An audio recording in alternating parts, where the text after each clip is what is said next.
Hi, my name is Bi-Cun Xu, the first author of Isolation Set-Kernel and its application to multi-instance learning. We propose a new data-dependent set-to-set kernel, which adapts to the density structure of the given dataset. What you see here are example kernel distributions from two kernels. Isolation set kernel approximates MI kernel on the uniform density distribution. On the distribution with great density change, which is shown in the right figure, isolation set kernel is adaptive to different densities. The rate of decrease is high in dense region and low in sparse region.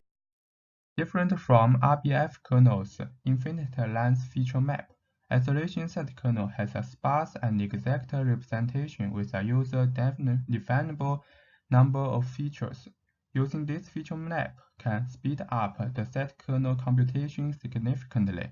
Here, we can see a set kernel is converted into a finite length factor. We theoretically analyze the characteristic of the proposed kernel. We can see in the right figure two sets colored by green and red. These two sets in sparse region are more similar than two sets in dense region. We give a formal proof for this characteristic. A weighted version of the kernel is proposed to tackle the task of multi-instance learning.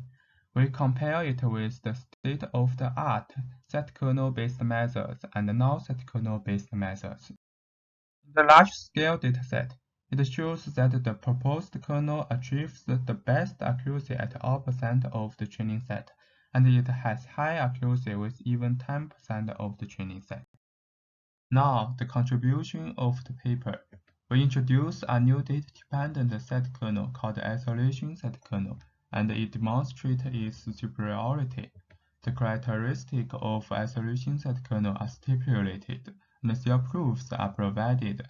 The feature map of the kernel is a sparse representation with user-definable number of features, which reduce the runtime significantly. We apply a weighted version of the set kernel to tackle multi-instance learning. Our empirical evaluations show that the kernel achieves high accuracy, which is better than existing set kernel on other multi-instance learning methods.